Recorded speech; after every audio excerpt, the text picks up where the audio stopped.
it seems as if, I might be wrong, but your assessment of this administration, I believe you're giving them the benefit of the doubt, again referring to the last homily you had, the public lecture, and it seemed as if, from your the tone, I might be wrong again, that you believe he's on the right path and you're giving him the benefit of the doubt to work out. And so I'd like to hear your assessment. I believe in this country, and whoever God places in a position to govern this country, I will try and support them as best as I can. My 8 years of engaging Buhari had nothing to do, nothing personal.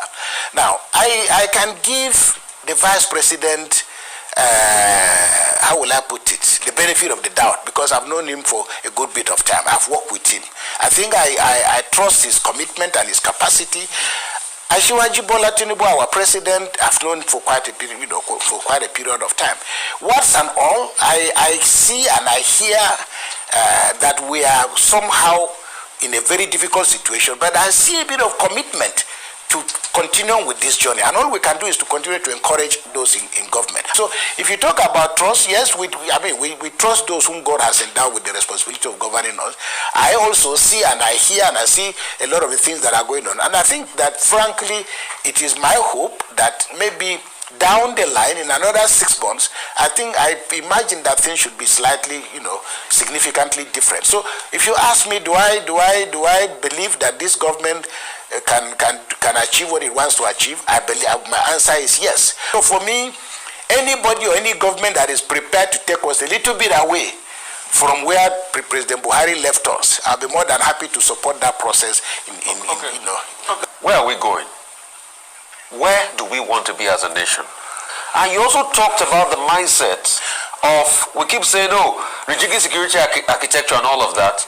Trillions go down the drain, but we don't really get anything out of it. I mean, these are the factors on ground. And when you look at it, you talked consistently about the things that, President Buhari did not do right.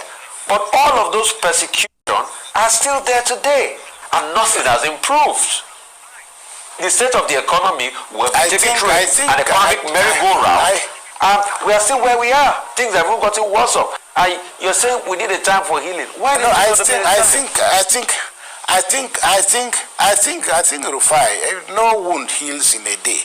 And I think that what you are doing, let me tell you, unknown to you, you have established yourself, and not only three of you, all of you who are on the talking shows and so on, you underestimate the amount of influence you have on people. You don't know the number of people you inspire, but there is a limit to how much a negative journey can take you to.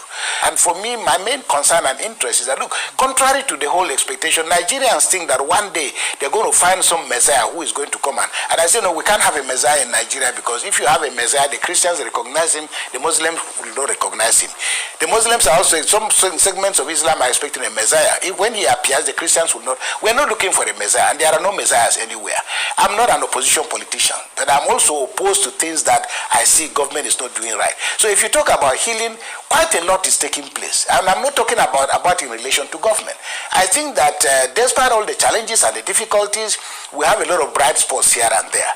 There is evidence that we're in the right direction. Where we are not, people like the government is not doing well, or any government for that matter, it is important that we learn how to, as somebody said, make noise. But I don't think we can just assume that nothing is happening, nothing is changing. No, a lot of things are changing. And of course, unlike you, I'm a priest.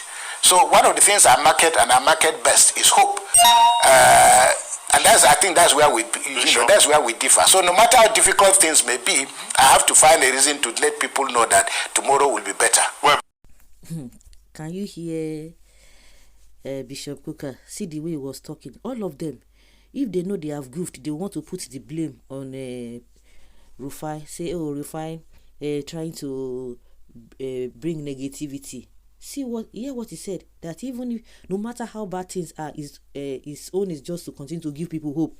Even if there's nothing, just be giving the people hope. And that is exactly what these guys are doing. All these religious leaders, that is exactly what they are doing. They will just continue. They are only just to be preaching, even if they know that there's no positive thing that will come out of everything. Just be giving you hope, false hope. You can imagine what he's saying. I hear, I see. What are you saying? Now you were asked that we are healing.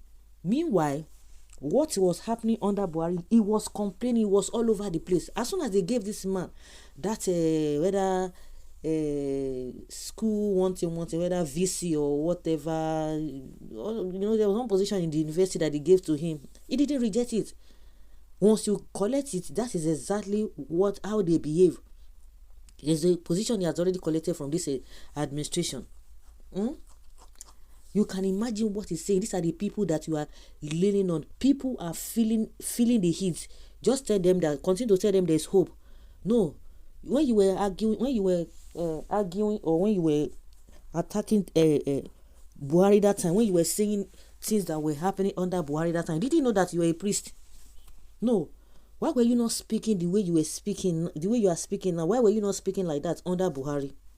You see them? You see the progress we are talking about? These are the people that you'll be listening to, that these are religious leaders. They will be giving you false hope. And that is why today, Adewe does not have a regards.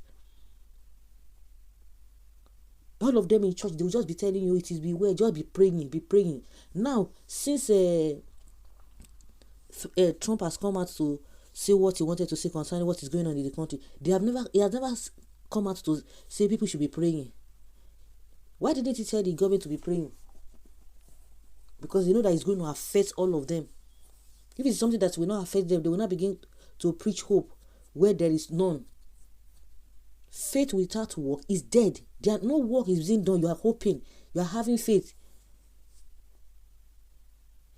You could see that he had already thrown a jab at Rufai and his team, that they have influence, so they should know the kind of negative things they are going to be spewing now. But when you were spewing all those things during Buhari, you didn't know that he himself, he had influence.